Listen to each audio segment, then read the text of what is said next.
Olá pessoal, eu sou o Dr. Eduardo Henrique de Oliveira, fisioterapeuta osteopata, presidente do Instituto de Tratamento da Dor aqui em Bragança Paulista.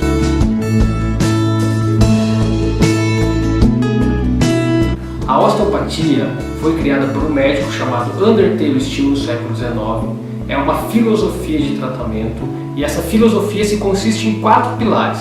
Sendo o primeiro, a estrutura governa a função. Para você ter uma função preservada, você precisa ter uma estrutura funcionando. Seja uma estrutura óssea, seja uma estrutura vascular, seja uma estrutura visceral. A segunda lei é a unidade do corpo. Que o corpo é um todo. Para um bom funcionamento do corpo, precisa que todos os tecidos estejam funcionando no mesmo movimento e da mesma maneira. Se você tiver uma disfunção, seja ela do estômago, você pode repercutir uma doença na sua coluna lombar, uma doença no seu joelho, que existe uma relação, uma comunicação de tecidos e que ele pode equilibrar o seu corpo.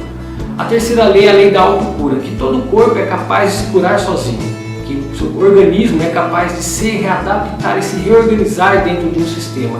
E o último sistema é a lei da artéria. Para você ter um bom tecido funcionando, você precisa ter uma boa oxigenação. Para você poder se curar de uma disfunção, essas disfunções podem ser uma doença mecânica ou pode ser uma doença física, ela precisa ter um aporte sanguíneo adequado para reparar o tecido.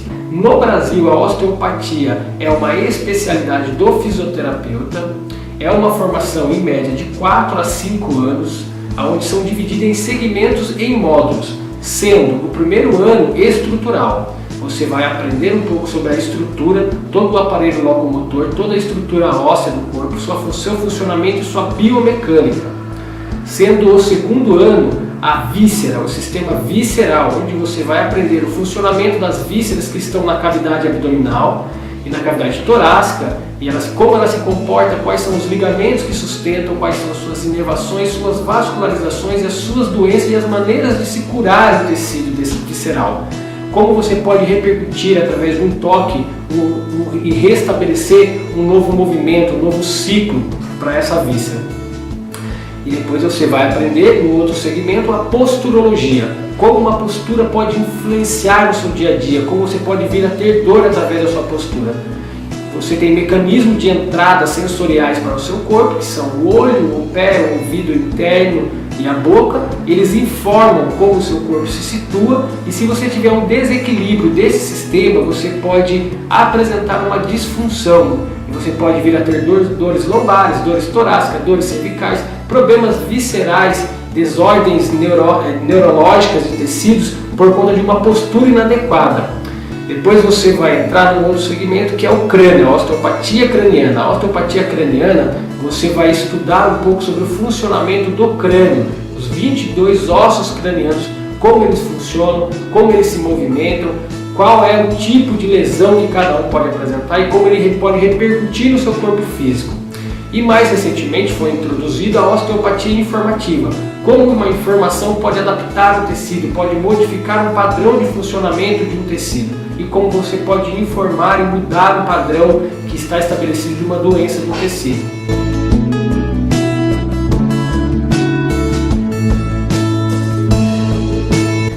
O tratamento da osteopatia consiste no primeiro contato em ser realizada uma avaliação, onde essa avaliação é bem detalhada, bem minuciosa e onde o osteopata vai colher todas as informações como se fosse um quebra-cabeça, vai juntar as peças, vai entender o sistema que está em disfunção e o paciente vai trazer as informações, onde dói, por que dói, quanto tempo dói, qual é a característica dessa dor, se é uma dor noturna, se é uma dor diurna, quais são os tecidos que estão envolvidos com essa dor. E o osteopata vai ter que identificar. Existem ferramentas de avaliações. Existe uma maneira do osteopata tocar e avaliar, entender qual é o sistema para ele saber com quem ele está falando ou com quem ele vai tratar. O tratamento da osteopatia se baseia principalmente no contato manual. Algumas técnicas são manipulativas, onde você tem as técnicas que exercem um ruído articular, que é aquela cavitação, que existe aquele estalido, que é muito conhecido por vocês.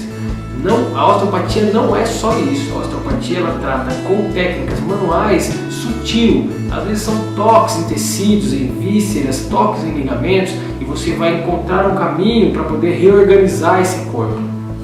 Não existe uma contraindicação para osteopatia.